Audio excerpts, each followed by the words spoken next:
பொன்மொழிகளை நினைவு கூர்ந்து இந்த கிராமத்திலே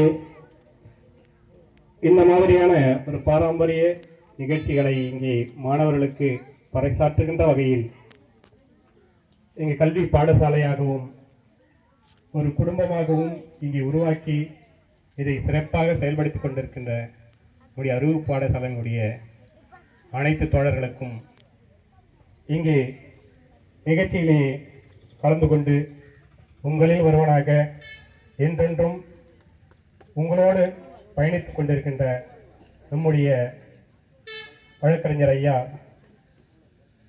மழைமணி பாண்டியன் அண்ணா அவர்களுக்கும் மற்றும் நம்முடைய முனைவர் அவர் படித்து இன்று ஒரு பெரிய பொறுப்பிலே இருந்தாலும் நாம் பிறந்து வளர்ந்த இந்த கிராமத்திற்கு ஏதாயிலும் செய்ய வேண்டும் என்று என்றென்றும் துடிப்போடு உங்களோடு பயணித்துக் கொண்டிருக்கின்ற முனைவர் ஐயா அவர்களுக்கும் மற்றும் இந்த அறிவு பாடசாலையை சிறப்பாக நடத்தி கொண்டு இங்கே உங்களில் ஒருவனாக பயணித்துக் கொண்டிருக்கும் நம்முடைய தம்மதேவா அவர்களுக்கும் இந்த நிகழ்ச்சியிலே இவ்வளவு நேரம் உங்களுடைய ஆடல் பாடல்களை எல்லாம் திறமைகளை எல்லாம் வெளிப்படுத்தி இங்கே அமர்ந்து கொண்டிருக்கின்ற அன்பு மாணவ செல்வங்களே, உங்கள் அனைவருக்கும் நன்றி கலந்த வணக்கத்தை தெரிவித்துக் கொண்டு இன்று நமக்கான எண்ணற்ற கேளிக்கைகள் எல்லாம் நம்முடைய நேரத்தை வீணடிக்கின்ற அனைத்து தொழில்நுட்பங்கள் எல்லாம்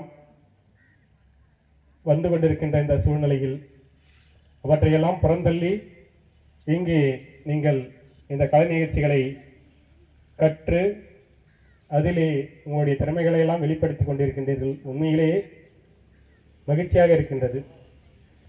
ஏனென்றால் இது கடந்த கால நிகழ்வுகளை எங்களுக்கு நினைவு கூறுகின்ற வகையில் இங்கே நீங்கள் எல்லாம் இங்கே இதை நிகழ்த்தி கொண்டிருக்கின்றதை பார்க்கின்ற பொழுது நாங்கள் ஒரு 35 ஆண்டுகளுக்கு முன்னாடி திரும்பி பார்க்கிறோம். இவருடைய இளமையை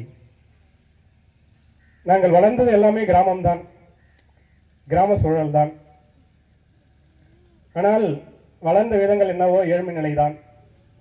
ஆனால் அந்த ஏழ்மை நிலையை இன்றும் நினைவு கூர்ந்து எங்கெங்கெல்லாம் நம்மால் முடிந்தவரை அந்த மாணவர்கள் கஷ்டப்படுகிறார்களோ அவர்களுக்கெல்லாம் நம்மால் என்ன செய்ய முடியும் என்று உண்மையிலே கடவுளிடம் வேண்டுவது நான் இன்னும் நல்லா செய்யணும் அப்படின்னு கடவுளாண்ட வேண்டுவேன். வேறு எதுவும் கடவுளாண்ட கேட்கறதில்ல.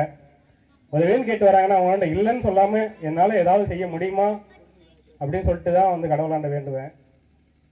அதே போல நீங்களும் நல்லா படிக்கணும், நிறைய சாதனைகள் நிகழ்த்தணும். நீங்களும் இந்த மாதிரி ஏழு நிலையில் இருக்கிற பிள்ளைகளை நீங்களும் அவர்களை தத்தெடுத்து நீங்கள் அவர்களுக்கு வாழ்க்கையிலே திருப்பு முனையை உருவாக்குகின்ற அந்த அற்புத நிகழ்வை நீங்கள் எல்லாம் நிகழ்த்த வேண்டும் என்று இந்நாளிலே நீங்கள் எல்லோரும் உறுதிமொழி எடுத்துக்கொள்ள வேண்டும்.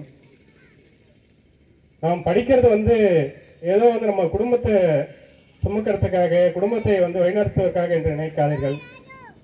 இந்த நாட்டை வழிநடத்தப் போகின்றார்களோ நீங்கள் தான். ஏனென்றால் நீங்கள்